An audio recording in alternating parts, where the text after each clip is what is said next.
Good evening, students. After a long hiatus, we are back with some language explanations. I have already taught you how to what is sentence, what are the different kinds of sentences, subject, predicate. So we are all done with it. This time we are going to deal with a more difficult and a little bit complicated part of the grammar, that is simple sentence, compound sentence, and complex sentence. Before delving or before getting a prior explanation and a deeper explanation of simple sentence, compound sentence, and complex sentence, let us first know about the basic concepts of grammar and two most important things which help in the framing of a sentence. What are those two things? Phrase. What is phrase? A phrase is a group of words having incomplete sense. What does it mean? It means that in a sentence we know that three parts are very important. There must be three requirements for a sentence to be completed. What are those? Those are a definite subject, a definite predicate, and a verb. It must have a subject, it must have a predicate, and there must be a finite verb for a sentence to complete. Therefore, what is phrase? In a sentence, when a group of words which, if it is made apart from the sentence, refers to an incomplete sense, that is called a phrase. Therefore, a phrase in a sentence is those words which, if they are taken back or if they are taken apart from that sentence, does not make a complete sense. We will refer back to certain examples for your better understanding. Clause. What is clause? A group of words which has a subject, a finite verb, and also has a meaning of its own. So we are very good at this point when we actually know that a clause is actually a sentence. There is a very thin line of difference between a clause and a sentence. Sentence has three requirements. What are those? Subject, predicate, and verb. Clause has three requirements. Even clause has certain requirements. There are certain features of clause. What is that? Subject, finite verb, and also has a meaning of its own. Same, just like the sentence. So sentence and clause is very interlinked, is quite interlinked. Now let us go to simple sentence, compound sentence, and complex sentence. First, we are going to deal with one by one. Let us deal one sentence at a time. Okay, simple sentence. What are the two things which are important for a sentence to be simple in nature? Finite verb. Now, you will have a question, what is finite verb? You must have a very clear understanding that is what is non-finite verb. There are three types of non-finite verb. Please note it. There are three types of non-finite verb. That is infinitive, that is to plus verb. Infinitive, to plus verb. That is called infinitive. Then it is participle, ing form of the verb, ed form of the verb. Ed or ing form of the verb is called participle. And gerund. The gerund is the third form of non-finite verb. What is gerund? Gerund means when the verb acts as a noun plus ing form of the verb.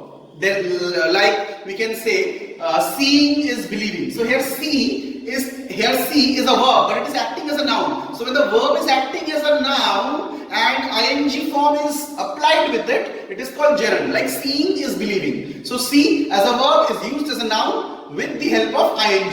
That is called gerund. So three forms of non-finite verb is infinitive, participle, and gerund. Now after non-finite comes finite verb. What is finite verb? Generally comes after the subject and mentions or states the tense of the sentence. Generally comes after the subject, first point of finite verb. It will come after the subject. Ram cooks food. Cooks is the verb, and that is coming after Ram, subject. So first requirement of finite verb has already been accomplished. That is generally comes after the subject. What is the second? That is mentions the tense of the sentence. What is the tense there? Simple present tense. Okay, so the tense is simple present and it is coming after the subject. So both the requirements filled up. That's called a finite verb. So simple sentence does have a finite verb. It is the first characteristic. Second characteristic, it is made of only one clause. Now one clause, only one clause. How? I will explain you. It is made up of only one clause. How? a wicked person never gets peace of mind. So, who does not get peace of mind? Wicked person, subject. This is the subject. A wicked person is the subject. It is made up of only one clause. What is clause? Let us recapitulate. A group of words which is a subject, finite verb, meaning of its own. Clause sentence is interlinked. Now again we will come back to simple sentence. Simple sentence does require one clause. Only requires one clause. Not does, but only requires one clause. What is the one clause? A wicked person never gets peace of mind. Subject is there. Here is the verb. The verb is also there. You can see the verb in the present form. This is the first form of verb. First form of verb. So first form of verb, gets is there. So tense is identified. We can identify it with the simple present tense because the verb is in the first form and rest is predicate. So the three requirements which has in this sentence, the three requirements that makes it a clause and a simple sentence is subject, wicked person. Who is that person? Wicked person. So wicked person is being talked about. Gets, first form of verb, present tense already identified, and the predicate. So these three things make a simple sentence along with the finite verb, and the finite verb is gets. So wicked person never gets peace of mind. So we are already done with simple sentence where we have a finite verb, that is gets, we have a person, subject, and the rest of the sentence is predicate. So this is what is called simple sentence. Now let us go to compound sentence. Before understanding what is compound sentence, we need to understand what is compound. Compound means joining. Joining. We have heard this word compound. Combination. Compound means combination. Joining of something. Therefore, we know that compound. This word compound, we have heard about this word in chemistry also. Compounds and atoms and molecules. So compound is what? When two or more atoms or two or more elements are being joined or being mixed up, that is called compound. Same in case of English also. When two or more principal clauses, main clause, both the clauses must have a subject. What is main clause? Please listen carefully. Main clause is when there has to be a subject, has to be a predicate, has to have a meaning of its own, has to have a finite verb. So two clauses are like that. And also there is a coordinate clause. Coordinate clause means when it is joined by conjunctions. Conjunctions are of two types, dears. Conjunctions are of two types. My students, please note it down. Conjunctions are of two types. One is subordinating. And one is coordinating. Coordinating conjunction and subordinating conjunction. So coordinating conjunction is used to make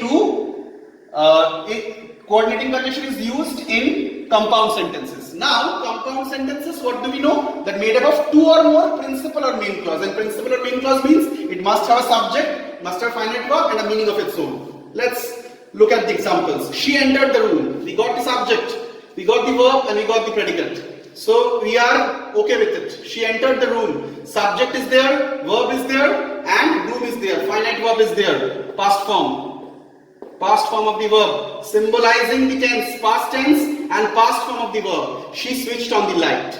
She entered the room, she switched on the. Both the sentences can be joined by using and is a coordinating conjunction. So coordinating conjunctions are required to frame compound sentences. Coordinating conjunction required to frame compound sentences. Compound sentences are made up of two clauses.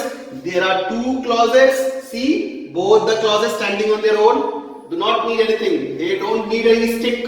They are okay on their themselves. They can stand on their own.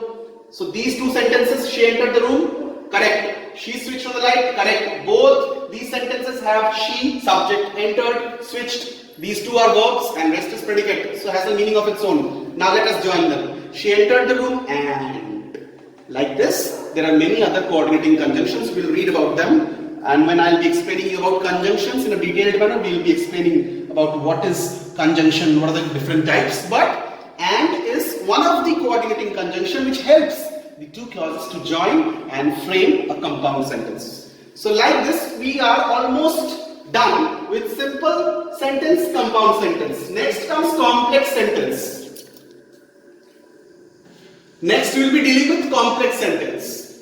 Just a brief overview of complex sentence is that complex means, suppose there are two clauses here, there are two main clauses here, but complex has it also has a subordinate clause.